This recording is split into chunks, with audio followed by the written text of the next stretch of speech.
A life not too uncommon. The late afternoon sun cast long shadows across the manicured lawn of Uncle Mike's secluded home. The air buzzed with the happy chaos of a family gathering, the chatter of adults, the shrieks of children playing tag, and the clinking of glasses. Uncle Mike, who throughout his life was man of quiet contentment. He was a man seemingly with better than average intelligence and talent in his youth. Now old and secluded, sat on the deck steps with a serene smile gracing his lips. He had built a life entirely within himself, a peaceful existence away from the bustling world. Though never bitter or revengeful, his only connection to the patter of little feet that had been his siblings then. And their children, now grown, and their own offspring, who now filled his tranquil space with their joyful noise. One by one, a child would approach him, their innocent eyes sparkling, attempting to entice him into their games. "Uncle Mike, come play hide and seek," a small voice would chirp. He would only laugh, a soft, rumbling sound, and gently shake his head. "Ah, I'm too old and gray for such antics, little one. But sit here by my side for a while, then off you go again to enjoy the day." And a child would briefly settle beside him, sharing a secret or showing a newly discovered leaf before the irresistible pull of play drew them back into the fray. The name of the man was Michael, but to everyone gathered on the wide back lawn, he was simply Uncle Mike. He wasn't a patriarch in the usual sense. His wisdom wasn't dispensed in booming lessons, and his legacy wasn't carried by his own children. Yet, around him, the entire constellation of his extended family spun. Mike was a man who possessed, by all accounts, an exceptionally bright interior life. Better than average intelligence, better than average talent. He could have been a celebrated academic, a masterful musician, or an innovator in any field he chose. Instead, he had chosen solitude decades ago. He quietly moved away from the main currents of his family and friends, not out of animosity or sorrow, but out of a deep-seated need for internal quiet, away from sorrow of lost love and life's pain. He had built a life and a lovely home entirely for himself, a sanctuary where he needed only his own company.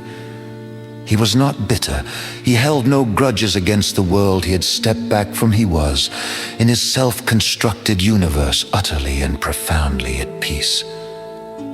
This holiday, the peace was joyfully invaded. His siblings, now gray themselves, had arrived with their children. The nephews and nieces who remembered him from their own childhoods. And now the latest generation, the great-nieces and great-nephews, a restless, noisy, brilliant cascade of children. The adults settled into chairs on the deck, talking of mortgages and jobs, while the children's laughter echoed across the lawn, the only progeny Mike had ever really known. Mike sat on the second step of the wide wooden deck, bathed in the soft horizontal light of late afternoon. He watched the children with a subtle, constant smile. One little boy, Lucas, a whirlwind of energy with grass stains on his knees, dashed up to him. "Uncle Mike, come and be the troll under the bridge. We need a grumpy one." Mike's eyes crinkled. He chuckled, a sound like dry leaves rustling. "Oh, Lucas, I am too old and gray for trolling. I am the bridge now, simply a spot for travelers to rest." He patted the weathered step next to him. "But sit here by my side for a little bit and tell me about that cloud that looks like a dragon." Lucas immediately forgot the game and settled in, pointing up, drawing Mike's focus to the vast, indifferent sky. After 5 minutes, the pull of the running games was too strong, and with a quick hug, he was gone, replaced moments later by a shy great-niece who showed him a daisy she'd picked. Each child was drawn to him, the quiet center of the noisy gathering, and each received the same gentle answer, a laugh, a shared moment, and the reminder to enjoy the day. As the chatter among the grown-ups softened, turning contemplative, as the sun began its final descent, the great niece who had just left Mike's side wandered back toward her mother, pulling shyly on her skirt. "Mommy," she said, her voice small, "Uncle Mike has gone to sleep." The word sleep was a sharp, sudden crack in the peaceful air. Every adult turned their head.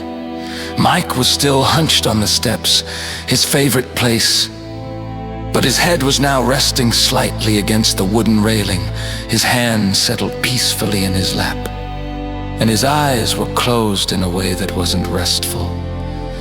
The gentle smile, however, remained fixed on his lips. They dropped the wine glasses and the plastic toys. They ran toward the form lying solemnly on the steps of the deck. Their footsteps, the first truly urgent noise to break the quiet center of Uncle Mike's world. They reached him, finding him exactly as he had always been, solitary, peaceful, and utterly within himself, having stepped quietly out of the game while the day was still beautiful, and the laughter of the children, his only legacy, was still ringing in the air. I hope this story captures the gentle, peaceful nature of Uncle Mike's life, and passing, a life lived solemn, solitary, and serene.